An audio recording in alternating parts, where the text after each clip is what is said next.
ces maisons servent des ponts à ces bandits-là qui viennent opérer notamment dans des maisons des paisibles et citoyens. Mais aussi, il y a les forces de défense, certains éléments des forces de défense qui s'y approvisionnent, ce qui est grave. Oui.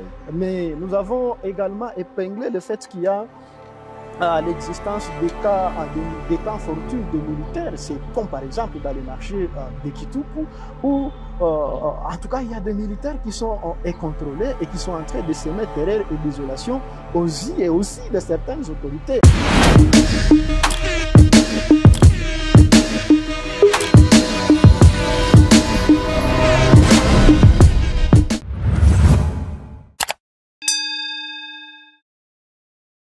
Estimés téléspectateurs, bonjour. Nous sommes le 9 janvier 2024. Vous êtes en République démocratique du Congo. Bienvenue sur Kivu Morning Post. Aujourd'hui, nous allons devoir décrypter ensemble la situation sécuritaire dans la commune de Goma au courant de l'année 2023, une année qui s'est achevée, mais une année qui n'a pas été aussi facile pour les habitants de cette partie de la ville de Goma. Et pour en parler aujourd'hui, nous allons recevoir sur ces plateaux des Kivu Morning Post le président du conseil communal de la jeunesse en ville de Goma. Mais bien avant, bien sûr, de lui accorder la parole, nous allons juste vous laisser vous abonner, mais aussi laisser un commentaire sur cette vidéo et on se retrouve juste après. J'ai dit que dans ces numéros de décryptage, nous recevons le président du conseil communal de la jeunesse en ville de Goma, Jules Ngeleza. Bonjour.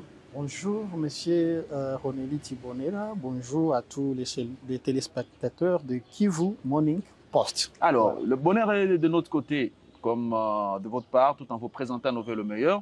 Vous avez travaillé avec toute votre équipe pour nous faire un rapport par rapport à la situation sécuritaire au courant de l'année 2023 qui s'est achevée. Est-ce que nos téléspectateurs peuvent avoir une idée sur ce qu'a été la sécurité en ville de Goma? Oui, messieurs les journalistes, au cours de l'année 2023, nous nous sommes évertués à nous livrer à cet exercice de redevabilité qui consistait au fait à rendre public les rapports du bilan annuel de la situation sécuritaire au niveau de la commune de Goma. Vous êtes sans ignorer que la commune de Goma a toujours été appelée comme la commune miroir au fait de la ville de Goma. Bien entendu, cette situation sécuritaire s'est transformée sous plusieurs formes. Notamment, nous avons identifié le cas de tuerie, meurtre et assassinat. Il y a eu dans cette catégorie de faits et de morts, il y a eu de blessés par balle. Nous avons documenté d'autres cas liés au sujet des justices populaires. Il y a eu des cambriolages de maisons, comme vous êtes sans ignorer qu'ici à Goma, il y a la population qui fait face au cas des cambriolages, ou soit des vols de nuit par les systèmes là d'Ali Baba et les 40 voleurs. Il y a également les cas de suicides volontaires. Il y a eu des accidents de circulation, bien évidemment, aussi, et bien d'autres cas qui ont eu à être identifiés par les conseils communaux de la jeunesse de Goma. Dans tous ces cas, nous allons comprendre qu'il y a toujours les tableaux sombres sur le plan sécuritaire qui continuent d'être peints, non seulement par la population de la commune de Goma, mais aussi par celles-là qui viennent, qui sont des visiteurs et qui viennent ici à Goma, qui continuent aussi à se plaindre sur le fait que la situation sécuritaire continue d'être vue à la recrudescence, malgré le fait qu'il y a où Goma est considéré comme une zone opérationnelle où il y a beaucoup d'unités, non seulement des FARDC, mais aussi des forces étrangères qui sont ici au niveau de la ville de Goma. Mais lorsque nous parcourons votre rapport, vous dénombrez autour d'une vingtaine de personnes qui ont perdu la vie dans cette partie et qui est considérée comme étant une commune miroir. Est-ce que cette commune mérite ce que nous sommes en train de voir aujourd'hui comme insécurité grandissante? Voilà pourquoi je vous dis, en dépit du fait qu'il y a beaucoup de forces de défense et de sécurité qui sont ici au niveau de la ville, et toutes ces forces ont leurs états-majors dans la commune de Goma. En tout cas, la population ne doit pas à faire face à ce genre de situation. Voilà pourquoi je vous dis, bien sûr, malgré le fait que c'est une commune miroir, mais il y a quand même de pertes de vie. Et qui sont derrière ces actes? Parce qu'on ne comprend pas, tel que vous l'avez énoncé, à quelques mètres de là où cette émission est enregistrée, nous avons par exemple la brigade d'intervention de l'East African Community qui était déjà déployée. Nous avons les KIG même. Au-delà de ça, nous pouvons par exemple aller au niveau des logistiques bases de la MONUSCO, toujours en commune de Goma. Nous avons également d'autres entités où nous avons de responsables étatiques, que ce soit sur le plan militaire, de grandes personnalités. Mais qui tue enfin dans la commune de Goma? Oui, monsieur le journaliste, vous allez comprendre que nous avons identifié, en dépit du fait qu'il y a des cas qui ont été dénombrés, mais il y a plusieurs facteurs qui justifient les causes de cette insécurité. C'est entre autres, il y a eu la divagation de certains militaires et policiers qui restent jusque-là incontrôlés et qui sont visibles dans certaines entités de base avec les armes et les enjeux militaires. Il y a aussi la multiplicité des maisons de tolérance ici et de vente de chanvre et que sais-je encore. Et ces maisons servent de pont à ces bandits-là qui viennent opérer nuitamment dans des maisons de paisibles et citoyens. Mais aussi, il y a les forces de défense, certains éléments des forces de défense qui s'y approvisionnent, ce qui est grave. Oui.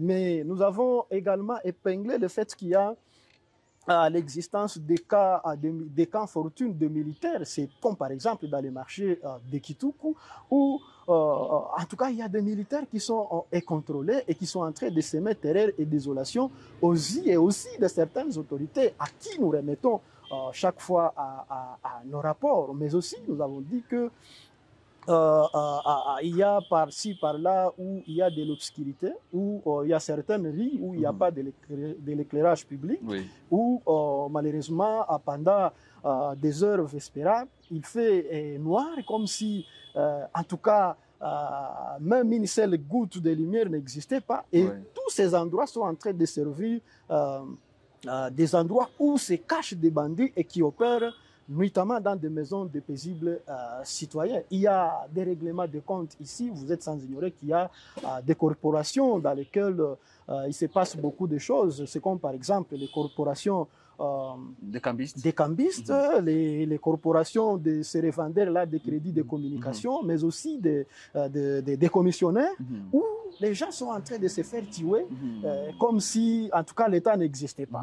Il n'y a pas de résultat d'enquête. Il n'y a pas de résultat d'enquête, même si vous parlez, même si vous faites des rapports, et les gens vous disent que nous sommes livrés à mener des enquêtes, mais finalement, les enquêtes qui n'aboutissent à rien. Donc, c'est quelque chose... qui dirait que si vous devez évaluer l'action de l'autorité urbaine durant l'année 2023, c'est une action qu'on peut mettre sous une note négative en termes de retombées? Oui, c'est une note franchement négative. Malheureusement, nous avons les autorités qui se livrent seulement à des perceptions des taxes, mais la vie des paisibles citoyens, c'est pas dans leur priorité. C'est pas leur priorité. Donc, nous faisons face à plusieurs réalités, mais allez-y comprendre que nous qui sommes là, nous qui vivons de près avec cette population, nous n'arrêtons pas à donner des rapports, à faire des alertes, mais finalement, les autorités font comme si de rien n'était et la population est en train toujours de mourir. Alors, nous sommes en train de fleurer l'année 2024 et les défis sont là. Maintenant, qu'est-ce que l'autorité devrait faire pour que ces tableaux sécuritaires sombres que nous avons peints au niveau de 2023 ne soient pas encore ramenés en 2024 vers décembre? Bon, malheureusement, même si nous sommes en train de décrier le fait là, même si nous faisons un tableau qui est sombre au cours de cette année qui vient de s'achever, il se fait qu'il y a encore des situations qui continuent à s'augmenter. Parce que vous êtes sans ignorer que dans ce mois de janvier, début janvier, il y a toujours des vies humaines qui continuent à périr dans des situations terriblement dangereuses. C'est comme par exemple...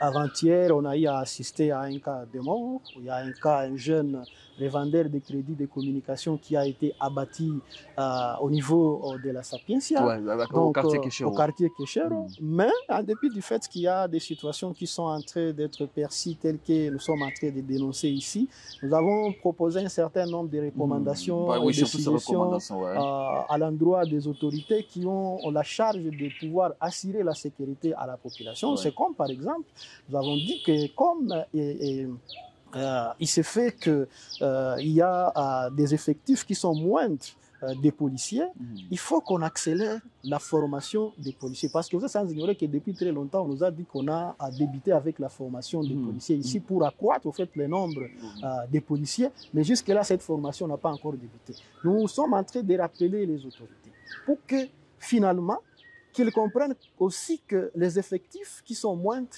continue à figurer au fait parmi les causes qui alimentent l'insécurité dans certaines entités. Voilà pourquoi nous avons dit qu'il faut que les effectifs soient acquis pour pouvoir résorber ces cas-là d'insécurité, là où il y a des zones qui sont à forte turbulence. Nous avons dit que l'autorité doit renforcer ou intensifier les systèmes-là de bouclage dans les endroits où il se fait voir beaucoup de cas d'insécurité. C'est comme par exemple au marché de Kitoko. Et également démanteler tous les cas de fortune où il y a des militaires qui sont incontrôlés et les engins au fait qui sont en train de circuler comme si l'autorité n'existait pas. Je dis bien les engins militaires. Nous avons également dit qu'il faut qu'on arrête, qu'on arrive à mettre fin à tous ces mouvements-là, de tous ces badons qui opèrent sous le nom de Ouazalendo, qui opèrent abusivement sous le nom de Ouazalendo et qui sont en train de se cacher dans nos milieux. Parce que là où il y a l'autorité, en tout cas, tous ces mouvements-là ne doivent pas exister ou ne doivent pas exister. Parce que nous avons dit que les Ouazalendo sont ceux-là qui sont des vrais et qui sont en train d'opérer sur les champs de bataille aux côtés de nos forces de défense et de sécurité. Ceux qui sont ici à Goma sont des bandits et on doit les démanteler, on doit mettre fin à leur mouvement. Nous avons également proposé beaucoup de recommandations à l'endroit de l'autorité parce que les minutes qui nous sont imparties ne doivent pas nous permettre de tout dire ici, mais ceux qui sont nécessaires sont celles-là. Et s'il y a à l'équilier qui veulent en fait exploiter notre rapport, ils peuvent se joindre à nous pour que nous puissions rendre public les documents y afférents, afin de leur permettre de palper du doigt tout ce que nous avons proposé en termes de recommandations et pistes de solutions, afin de pouvoir en venir au bout. Voilà, mesdames, messieurs, c'est sur ces recommandations que nous allons devoir tirer les rideaux de cette production de décryptage, une production de Kivu Morning Post. Merci à tous et à toutes d'avoir été des nôtres, surtout que nous avons eu le temps de discuter avec le président du conseil communal de la jeunesse de Goma pour parler de la situation sécuritaire en 2023 et lui-même a dit que la situation sécuritaire dans cette partie de Goma en 2023 n'a pas été reluisante. June Geleza, merci d'avoir accepté de répondre à nos questions. C'est à moi de vous remercier, monsieur le journaliste. Merci. D'accord.